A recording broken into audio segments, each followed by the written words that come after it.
Muchas gracias por estar en ese espacio multilingüe. Thank you everyone for making this a multilingual space.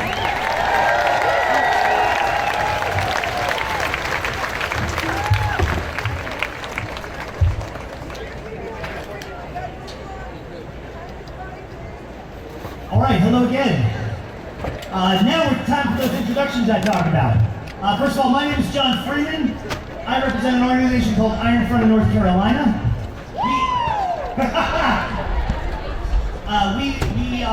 We work mutual aid and obviously protest space for democracy. Is there a quarter inch on the? I want to just mention all of the partner organizations. First of all, of course, 5051 North Carolina.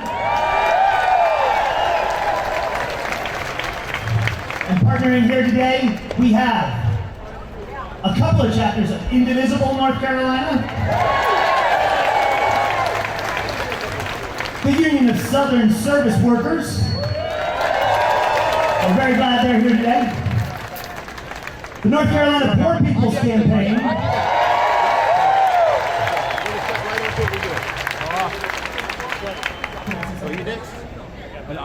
Who are providing, among other things, this. So if you can hear me right now, give it up for the Poor People's Campaign.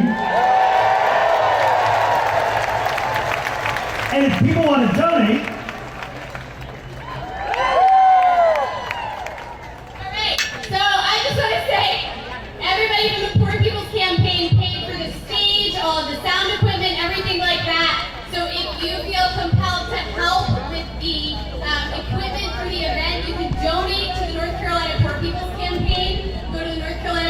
campaign website and donate to help pay for the stage and the sound equipment and the live stream equipment, etc.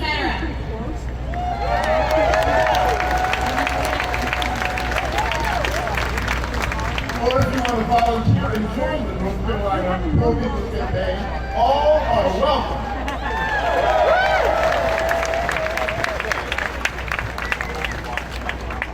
Also present today as a partner is the Black and Brown Coalition in North Carolina.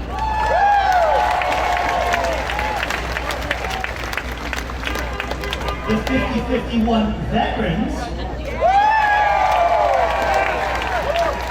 And at this moment, I do want to say thank you to all our veterans for your faithful, honorable service.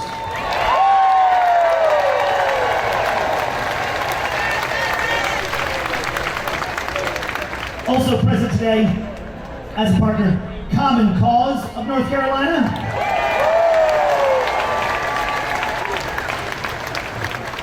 This next group, like the Iron Front, my own group, is representative of how things have really gotten fired up lately, because this group, I understand, is less than 2 months old. Make Women Have Mercy.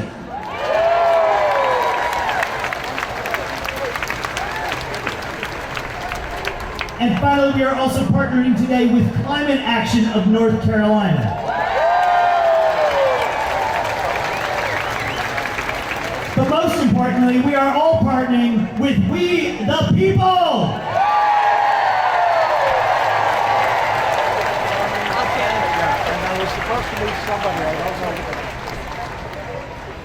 So I was asked to make one more time the announcement. Please, please, please leave a lane open so people can get to the museum. Please leave a lane open so people can get to the museum. Thank you. All right. As I said, I am John Cameron. I represent the Iron Front of North Carolina. I will be your MC today, so you're going to get real sick of seeing and hearing me. But I hope that means you can hear me. We have a number of fantastic speakers today. The theme today, as you know, is hands off.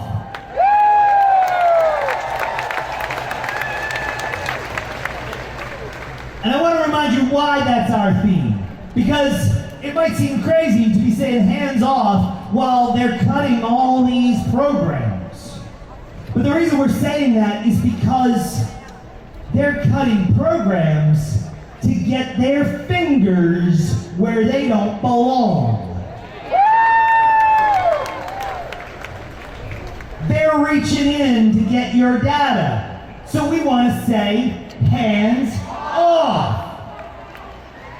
Okay, let me try that again. You see this little gesture I'm doing? Hands off. So you see my hand come up like this, you know it's about to happen. Hands off. All right. There you go. All right, so we want them to keep their hands off Social Security. Hands off. We want them to keep their hands off of Medicare. Hands off. We want them to keep their hands off our private information. Hands off. And I was writing a thing to try to get people, a promotional thing to get people to come here. And one of the things in my notes said, our bodies. And I don't know, look at me. Do you see me? Okay. I'm going to tell you a secret. I'm a white guy.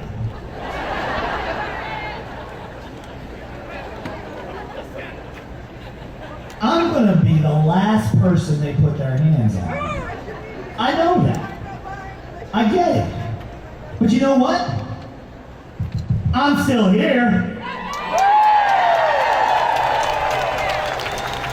That's right, white guy. And I'm here because they got no right putting their hands on anybody.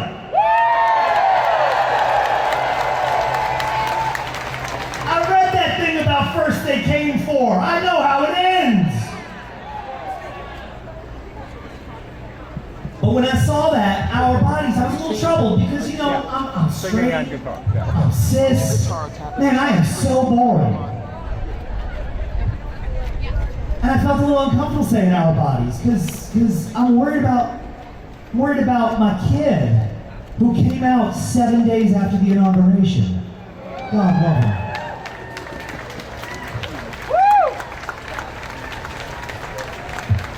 Okay, dark glasses moment again. Okay, all right, I'm okay. I'm worried about my wife, who was born overseas. I'm worried about, I'm even worried about my ex-wife. Because she's non-binary, and that's all that was. It's okay, I still like her. And she was also born overseas. What is with this? And it occurred to me that I can say our bodies because we the people form one union. And it is our body that is in threat and in danger.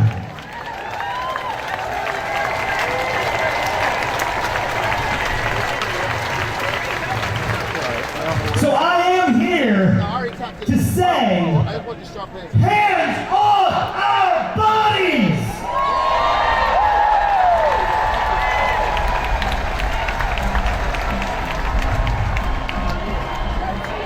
At this time, it gives me great pleasure to introduce our first group of speakers. In the interest of saving time, I'm going to introduce them collectively, and then they're going to come up and speak. We have, first, a woman who has very quickly become very dear to me, Beatrice hold on, Mr. Chair. Oh, I have another. All right. I don't know what's going on, but it's good. Beatrice Rosas from the Black and Brown Coalition, and she has a statement to give that is so powerful, I didn't want you to wait to hear it. Also speaking, I believe, also speaking in this first group will be Ellen Gorman. From that group I mentioned earlier, Wake Women Have Mercy.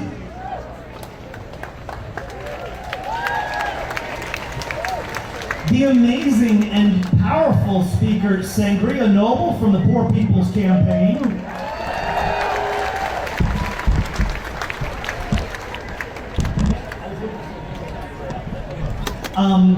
We are also going to have a word from Manzoor Chima. Thank you. From the Muslims for Social Change. And then finishing up this group, we will get a word from Reverend Sadler. What is your organization? Who is also from the North Carolina Poor People's campaign. Thank you very much. Give it up for our speakers.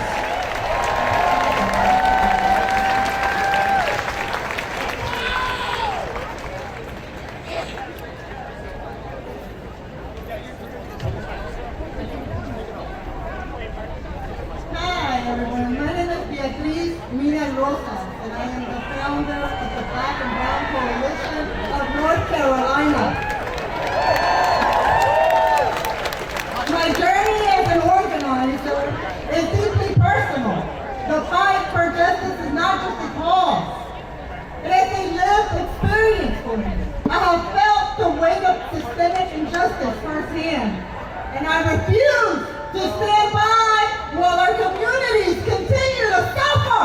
That is why I am here today to expel the systemic inaction in law enforcement and government. We are fighting the richest man in the world. So with your support, we will turn inaction into real progress. We are here today because our communities are under attack. Our Black and Brown communities, especially my own, Little Mexico, in Nash County, justice remains out of reach. This is why Nash County matters. This is why North Carolina matters. Let me tell you about my cousin Jonathan, Johnny Ramirez. On February 9, 2019, Johnny was executed, shot 7 times by white police officers. No cause, no consequence. Dressed in military tactical gear and armed with automatic weapons. Nash County Sheriff's officers fired at my home 7 times! Without hesitation, without remorse, they killed Johnny in my backyard. And if we do nothing, we will keep seeing this happening under Trump's administration. State-sanctioned violence against Black and Brown communities disguised as law and order under the rule of law enforced through Project 2025. He was ambushed in his own home. He was given 23 seconds to comply. He raised both his hands in surrender and they shot him anyway. The officers were never charged. Instead, they were promoted. I sat in my home in Little Mexico writing this speech, staring at the bullet holes in my wall, each one a scar, a reminder, a brick wall between me, justice, and reality, the bystander effect, police brutality, PTSD, these aren't just concepts. They are real. I lived them, survived them. Surviving police brutality fuels my fight. Not just for Johnny, not just for me, but for the Black and Brown community, for any Black and Brown person brutalized by a system that was never ever protected. Let me tell you about the bystander law in North Carolina. Yeah, I don't know. Is The there a way I can get bystander like law right makes in it front of the nearly screen, or impossible like for looking kind of victims back of on the police crowd? brutality to seek justice. Qualified immunity shields police officers, creating a culture of unchecked brutality. Now, Trump and Elon Musk Or like want to strengthen like these in front of her protections, camera, but even on the pushing to release Derek Chauvin! We are living in a new Jim Crow era! Dr. Luther King said something very important. it's He warned us. I mean, it's a good thing In there's the a- end, but, you know, we will remember not the yeah, words of we're our proud of enemies, but the silence of our friends! Stand up! Fight back! Our rights are under attack! Thank you very much! We need to stand up! Municipal elections are coming! We need to organize! We need to register, mobilize, and vote! Brown and black votes are being challenged in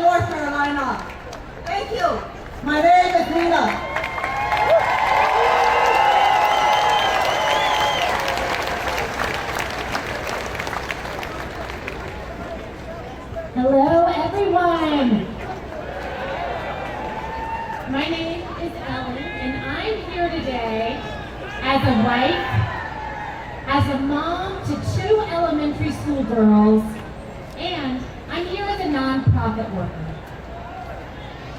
Our family has called Raleigh home for the last 8 years, and I was lucky enough to grow up in the beautiful mountains of North Carolina. I'm here today, though, because my family is directly impacted by mass federal layoffs caused by President Trump, Elon Musk, and Republicans. Last month, my husband Chris, his job was cut from the U.S. Agency for International Development, or USAID. Chris, he spent 13 years at what he described as his dream job. He was on the Ebola task force. He helped with localization efforts all around the world. He was one of those radical liberals helping to lift up some of the most vulnerable communities around the world. He worked with amazingly talented humanitarians here in the U.S. and abroad. Chris and 10,000 other former colleagues, along with so many other organizations formerly funded by USAID, and that counts FHI 360, RTI, some of the organizations right here in the Triangle. They saved countless lives, got many families, including women and children, out of famine and poverty. They provided vaccines and other life-saving public health measures and so much more. USAID, they made the world, our country, and our Tar Heel state safer.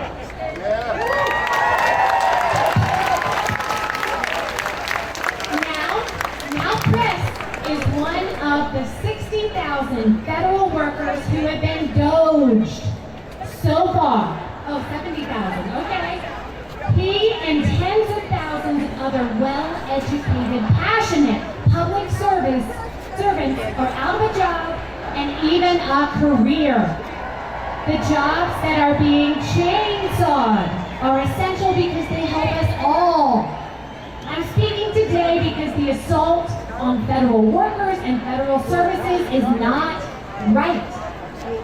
Shame on you, President Trump, for inflicting this harm on important services like international aid, education, health and human services, national parks, social security, the environment, veteran support, even the IRS, and so many more. And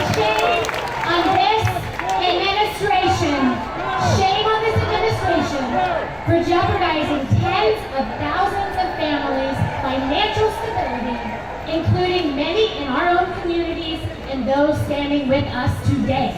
And for what reason? So that we can take from the poor and middle class and make the wealthy wealthier. There has to be a better way.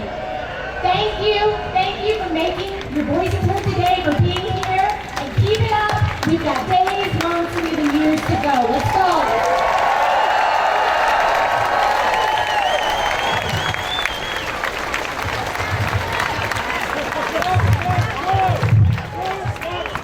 Yes, okay, let's turn this up a little bit. When I say forward together, you say not one step back. Forward together. Not one step back. Forward together. Not one step back.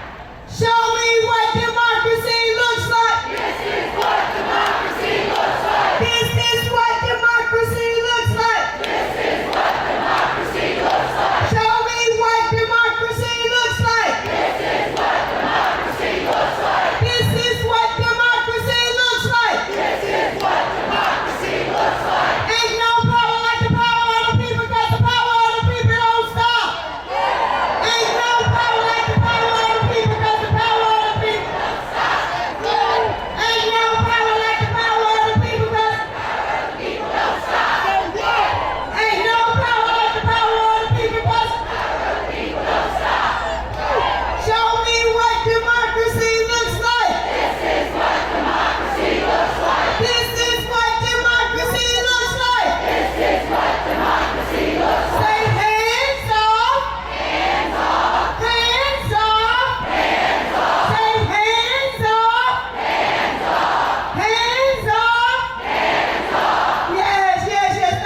what's rightfully and morally ours. Somebody's hurting our people, and it's going on for far too long. Hell, somebody's hurting me, and it's going on for far too long. And I came here today because I won't be silent anymore. Recently, I was diagnosed with a serious pulmonary disease. And if it wasn't for the grace of God providing the Medicaid, I may not be standing here today. You see, I've been given numerous inhalers over the last 10 months, but none were effective. But one, and the cost of that one was $3,000. $3,000 without Medicaid. There was no way I would have been able to pay for that. Not even in payments. If that was the case, I probably would have died because I don't know what the payment for life is. I was needing that medication and hospitalized instantly without a payment method. Like I said, I don't know what a payment for life is. So please take your hands off of my Medicaid. Please take your hands and minds off of us taking our EBT, our food stamps. Folks are having to decide whether we feed our children or have gas to get to the low-paying job. Hands off our EBT, stop raising our taxes in our areas, and raise our wages in our area. Because if you don't know, you should know by now. It costs to be poor. Leave our children alone. Leave our kids alone. Our kids are benefiting from the DEI programs. Some graduate with honors, such as my son, who has cerebral palsy, benefited with that IEP for successful completion. So we still saying no to Senate Bill 227. Hands off of our children's education. Hands off. Hands off of our housing program.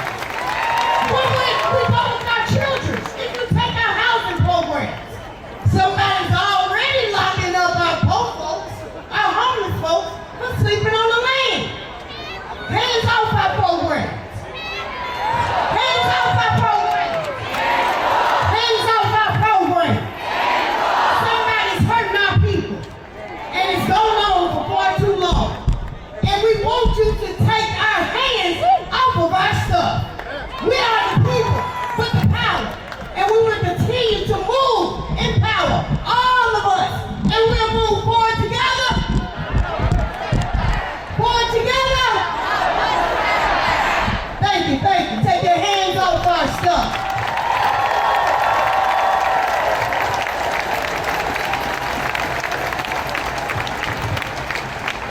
Greetings, Assalamu alaikum, which means peace be on you all, which is a Muslim greeting. My name is Manzoor Chima. I'm with Muslim for Social Justice, an organization that is dedicated for human rights for all. Our organization is dedicated to ending racism, ending attacks on workers, ending sexism, ending homophobia and transphobia, ending Islamophobia, ending anti-Semitism, attacks on immigrants, attacks on refugees, ending wars and all oppression.